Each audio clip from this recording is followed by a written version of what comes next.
Hydrogen spectrum की अगर ऊर्जा की सूत्र की बात करें तो यहाँ पर जो सूत्र होता है हाइड्रोजन स्पेक्ट्रम की जो ऊर्जा का फार्मूला बना हुआ है उस फार्मूला को नोट कर लेंगे। E बराबर होता है -RCH बटा N का स्क्वायर। ये किनका सूत्र है? हाइड्रोजन स्पेक्ट्रम की ऊर्जा का सूत्र है और E बराबर सूत्र होता है -RCH बटा N का स्क्वायर, RCH बटा N का स्क्वायर। यह हाइड्रोजन स्पेक्ट्रम की ऊर्जा का फार्मूला है। अब यहाँ पर जो R का नाम क्या है तो यहाँ लिखेंगे जहां R बराबर नाम है रीडबर्ग। क्या नाम है? रीडबर्ग नियतांक। रीडबर्ग नियतांक नाम है। R का नाम क्या है? रीडबर्ग नियतांक इसका नाम है। R का नाम हो जाएगा। R का नाम क्या है? रीडबर्ग नियतांक है। और R का मान कितना होता है तो R का मान याद रखेंगे 1.097 गुणे 10 के पावर जो मान होता है 10 के पावर 7 घात होता है। और मात्रक किसका याद रखेंगे? मीटर का इनवर्स होता है। मीटर का इनवर्स हो गया। आर का नाम क्या है? रीडबर्ग नियतांक है और आर का मान क्या होता है? 1.097 गुणे 10 के पावर 7 मीटर का इनवर्स है। और यहाँ सी का नाम क्या है तो सी का नाम है प्रकाश का चाल। क्या नाम है? प्रकाश का चाल। और प्रकाश का चाल कितना होता है आप लोग जानते होंगे, अगर नहीं जानते हैं तो यह नोट कर लेंगे। प्रकाश का चाल होता है 3 गुणे 10 के पावर 8 मीटर प्रति सेकंड होता है। प्रकाश का चाल क्या होता है? 3 गुणे 10 के पावर 8 मीटर प्रति सेकंड होता है। और एच का क्या नाम है तो एच का नाम याद रखेंगे प्लांक नियतांक। एच का नाम क्या है? प्लांक नियतांक है। और एच का मान अगर आपको याद है तो ठीक है, नहीं याद है तो मान को नोट करेंगे। एच का मान होता है, एच बराबर होता है, इसलिए एच का मान, प्लांक नियतांक का मान 6.6 गुणे 10 के पावर -34 होता है। और यहाँ मात्रक हो जाएगा जूल सेकंड। जूल सेकंड हो जाएगा। 6.6 गुणे 10 के पावर -34 जो है जूल सेकंड हो जाएगा। अब यहाँ मान को नोट करेंगे। आर का नाम रीडबर्ग नियतांक, आर का मान बताया गया। सी का नाम प्रकाश का चाल, प्रकाश का चाल मान बताया गया। और एच का नाम प्लांक नियतांक और प्लांक नियतांक का मान बताया गया। तो हाइड्रोजन स्पेक्ट्रम की ऊर्जा जो है आप लोगों को पहला सूत्र समझ में आ गया होगा। अगर यहाँ दूसरा सूत्र की बात करें तो यहाँ पे लिखेंगे ई बराबर होता है, यहाँ पर ई बराबर हो जाएगा। अब यहाँ पर RCH और आर का, सी का और एच का मान जब रखा जाएगा तो इसका मान होता है 13.6 और बटा क्या हो जाएगा? N का स्क्वायर। ये जो सूत्र लागू करेंगे ऊर्जा का सूत्र है, हाइड्रोजन स्पेक्ट्रम की ऊर्जा का सूत्र है।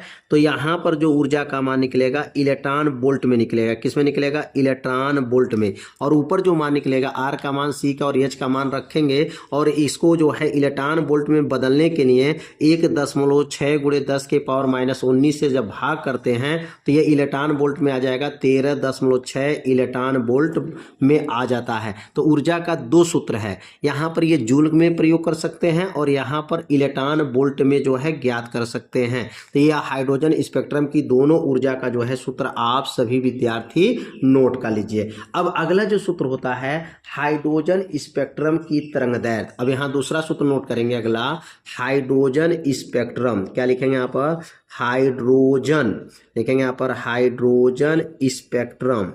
हाइड्रोजन जो है स्पेक्ट्रम की ऊर्जा। तो हाइड्रोजन स्पेक्ट्रम की अगर ऊर्जा का सूत्र क्या होता है? हाइड्रोजन स्पेक्ट्रम की तरंगदैर्घ्य है। देखिए ऊर्जा का सूत्र तो ऊपर बताया गया है। हाइड्रोजन स्पेक्ट्रम की तरंगदैर्घ्य क्या है? तो हाइड्रोजन स्पेक्ट्रम की जो तरंगदैर्घ्य होता है, अब तरंगदैर्घ्य का यहाँ सूत्र लिखेंगे। हाइड्रोजन स्पेक्ट्रम की जो तरंगदैर्घ्य का क्या सूत्र होता है तो यहाँ पर जो है हेडिंग को नोट कर लेंगे, हाइड्रोजन स्पेक्ट्रम की तरंगदैर्घ्य। और हाइड्रोजन स्पेक्ट्रम की तरंगदैर्घ्य का क्या सूत्र होता है?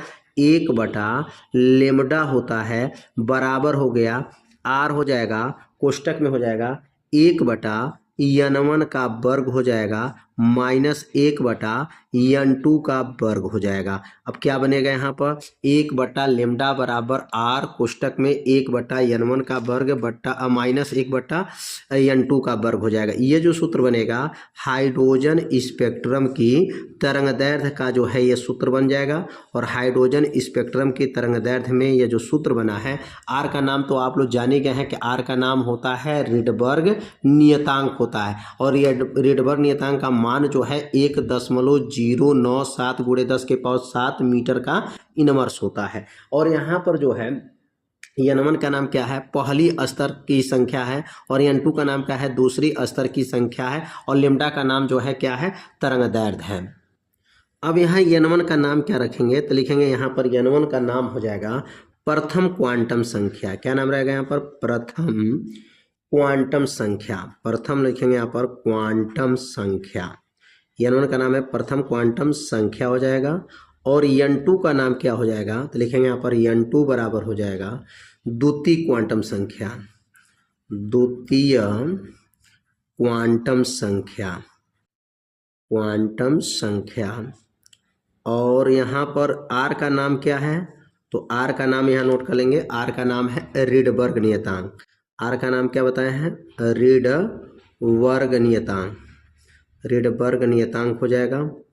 और लेम्डा का नाम क्या है, तो लेम्डा का नाम आप लोग को याद है, लेम्डा का नाम है तरंगदैर्घ्य। क्या नाम है, तरंगदैर्घ्य। तरंगदैर्घ्य इसका नाम हो जाएगा। तो एक एक सूत्र को जो है अपने कॉपी में क्या कीजिए, नोट भी करते चलिए। अब यहाँ पर जो श्रेणी बना है, हाइड्रोजन स्पेक्ट्रम की जो श्रेणी है, ये 5 श्रेणियाँ होती हैं। हाइड्रोजन स्पेक्ट्रम की कितनी श्रेणियाँ होती हैं, 5 श्रेणी। जिसमें पहला श्रेणी का नाम अगर याद करेंगे तो लाइमर श्रेणी होता है। क्या होता है, लाइमर श्रेणी होता है, बामर श्रेणी, पासन श्रेणी, ब्रैकेट श्रेणी, फुंड श्रेणी। टोटल 5 श्रेणी के बारे में आपको यहाँ से तरंगदैर्घ्य की गणना किया जाता है। इस सूत्र की सहायता से हाइड्रोजन स्पेक्ट्रम की तरंगदैर्घ्य की गणना करेंगे तो ये 5 श्रेणी में यही सूत्र जो है लागू किया जाता है। अब अगला सूत्र समझेंगे, MVR। क्या लिखेंगे यहाँ पर, MVR।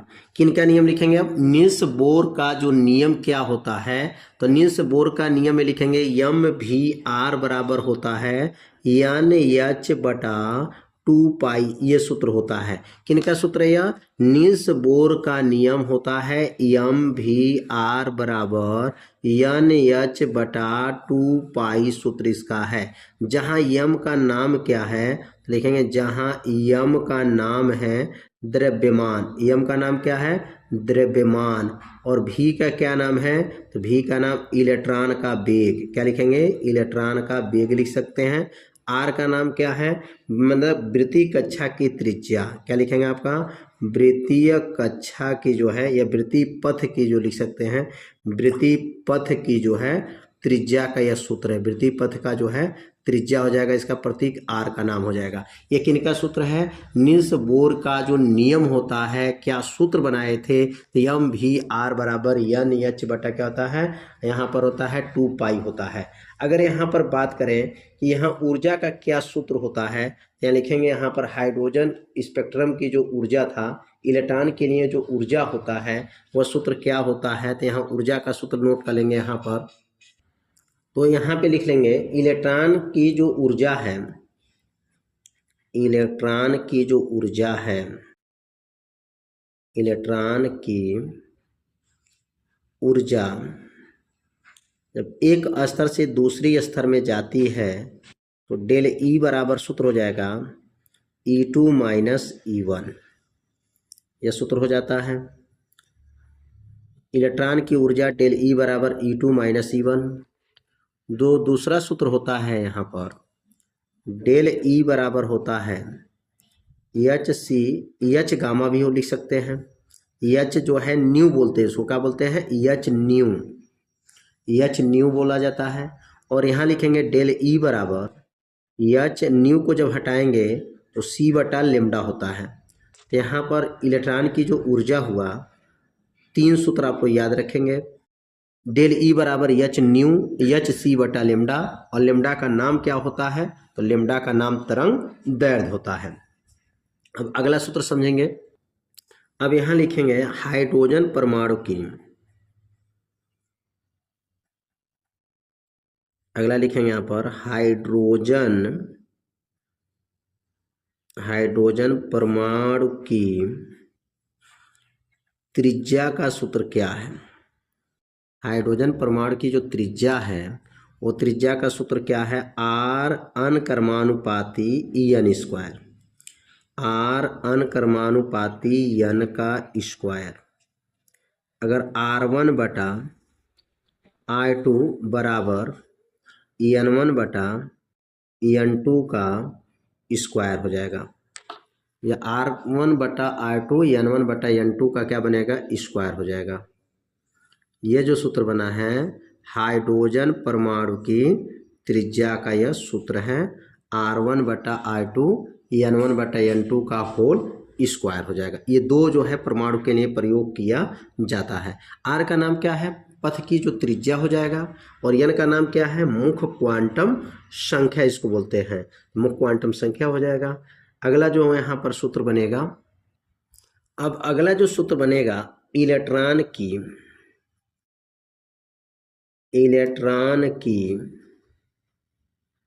गतिज ऊर्जा, इलेक्ट्रॉन की गतिज ऊर्जा के बराबर होता है E का स्क्वायर बटा 4 pi epsilon naught into R. ये किसका सूत्र है, इलेक्ट्रॉन की गतिज ऊर्जा का सूत्र है, के बराबर 4 pi epsilon naught into R.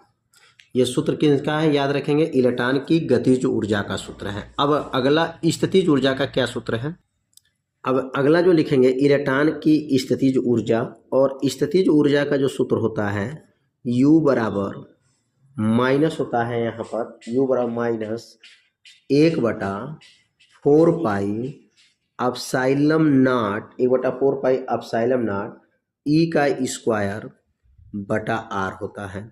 ये किनका सूत्र है, इलेक्ट्रॉन की स्थितिज ऊर्जा का ये सूत्र है, U बराबर माइनस 1 बटा 4 पाई एप्सिलॉन नॉट E का स्क्वायर बटा R।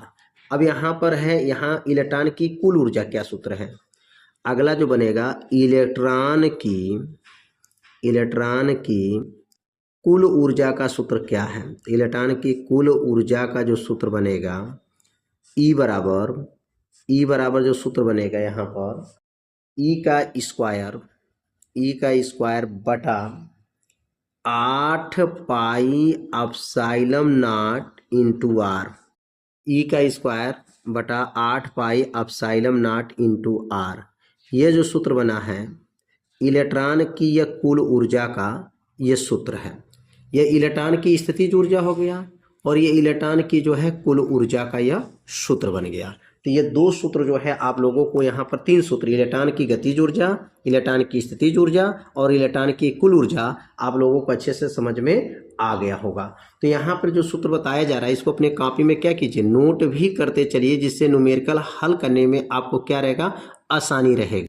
अब अगला जो है आइंस्टीन का द्रव्यमान ऊर्जा समीकरण का क्या सूत्र है, मतलब इस चैप्टर में, नाभिक चैप्टर में आइंस्टीन का द्रव्यमान ऊर्जा समीकरण का क्या सूत्र होता है। तो इनका सूत्र होता है E बराबर हो जाएगा ऊर्जा का सूत्र डेल m इंटू सी का स्क्वायर, डेल m इंटू क्या है, सी का स्क्वायर। यह सूत्र होता है आइंस्टीन का द्रव्यमान ऊर्जा समीकरण। E बराबर होता है डेल m इंटू सी का स्क्वायर होता है। अब लिखेंगे यहाँ पर जहाँ डेल m का नाम क्या है, जहाँ डेल m का नाम अगर पूछा जाए तो कहेंगे द्रव्यमान क्षति होता है। क्या होता है, द्रव्यमान क्षति होता है। डेल m का नाम है द्रव्यमान क्षति, और C का क्या नाम होता है, तो C का नाम होता है प्रकाश का चाल। क्या होता है, प्रकाश का चाल होता है, प्रकाश का चाल होता है।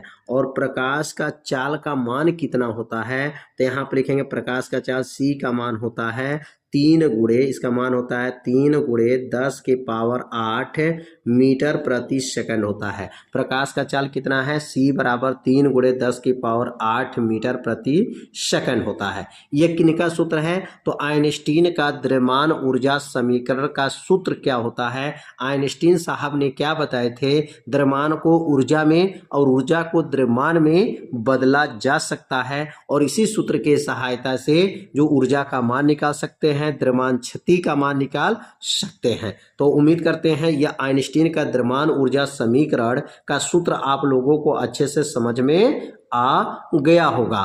तो अब सीखेंगे अगला सूत्र क्या है।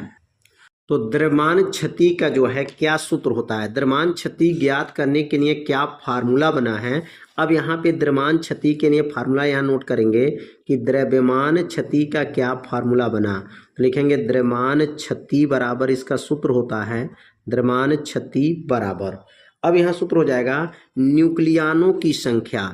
क्या लिखेंगे यहाँ पर, न्यूक्लियानों की संख्या, न्यूक्लियानों की संख्या, न्यूक्लियानों की संख्या माइनस होता है, माइनस नाभिक का द्रव्यमान, माइनस क्या हो जाएगा, नाभिक का द्रव्यमान। अब इसी सूत्र के सहायता से किसका मान निकालते हैं, द्रव्यमान क्षति का मान निकाला जाता है। द्रव्यमान क्षति का सूत्र क्या बताया गया है, न्यूक्लियानों की संख्या माइनस जो होता है वह नाभिक का द्रव्यमान होता है। इसी सूत्र के सहायता से जो है द्रव्यमान क्षति की गणना करते हैं। अब यहाँ न्यूक्लियानों की संख्या का मतलब क्या है, तो न्यूक्लियानों की संख्या के जगह पर अगला सूत्र बना सकते हैं, द्रव्यमान क्षति का सूत्र होता है, द्रव्यमान क्षति बराबर जो सूत्र होता है यहाँ पर लिखेंगे proton plus neutron, proton plus neutron का द्रव्यमान, प्रोटॉन प्लस न्यूट्रॉन का यहाँ पे लिखेंगे। देखिए न्यूक्लियानों की संख्या का मतलब या न्यूक्लियानों की संख्या का द्रव्यमान लेंगे तो यहाँ लिखेंगे प्रोटॉन प्लस न्यूट्रॉन का जो है द्रव्यमान, यहाँ लिखाएगा द्रव्यमान, अब माइनस हो जाएगा माइनस नाभिक का द्रव्यमान, माइनस का है नाभिक का द्रव्यमान, नाभिक का जो है द्रव्यमान। ये दोनों जब घटेगा तो किसका मान निकल जाएगा, द्रव्यमान क्षति का मान निकल जाएगा। यहाँ ऊपर जो पहला जो सूत्र लिखे हैं न्यूक्लियानों की संख्या का द्रव्यमान लिख दीजिएगा, यहाँ थोड़ा सा जगह कम पड़ गया है, न्यूक्लियानों की संख्या का द्रव्यमान, यहाँ क्या लिखेंगे, यहाँ पर का द्रव्यमान बना लीजिएगा, यहाँ पर न्यूक्लियानों की संख्या का द्रव्यमान माइनस कर लीजिएगा, माइनस नाभिक का द्रव्यमान। मतलब न्यूक्लियानों के अंदर क्या क्या आते हैं, तो न्यूक्लियान के अंदर प्रोटॉन और न्यूट्रॉन आते हैं, तो प्रोटॉन न्यूट्रॉन का द्रव्यमान और माइनस क्या हो जाएगा, नाभिक का द्रव्यमान हो जाएगा। यह सूत्र किनका बताया गया, द्रव्यमान क्षति का सूत्र बताया गया। यहाँ दो सूत्र बताया गया और दोनों सूत्र मतलब अगर न्यूक्लियानों की संख्या दिया है तो सीधे मान रखेंगे, अगर न्यूक्लियान नहीं दिया गया, प्रोटॉन दिया गया है, न्यूट्रॉन दिया गया, इन दोनों की संख्या का द्रव्यमान लिख करके तब नाभिक के द्रव्यमान में से क्या करेंगे, घटा देते हैं।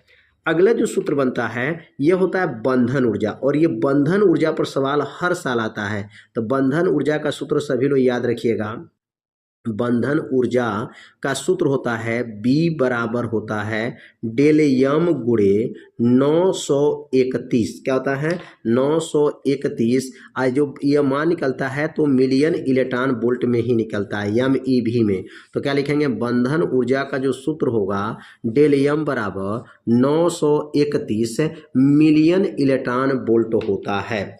अब यहाँ पे अगला जो सूत्र बनता है नाभिक के, यहाँ लिखेंगे आप नाभिक के या नाभिक के प्रति, नाभिक के प्रति न्यूक्लियानों की, नाभिक के प्रति न्यूक्लियानों की बंधन ऊर्जा, नाभिक के प्रति न्यूक्लियानों की बंधन ऊर्जा का क्या सूत्र है, नाभिक के प्रति न्यूक्लियानों की बंधन ऊर्जा का क्या सूत्र होता है, बराबर कर लेंगे नाभिक के प्रति न्यूक्लियानों की जो बंधन ऊर्जा का सूत्र होता है बंधन ऊर्जा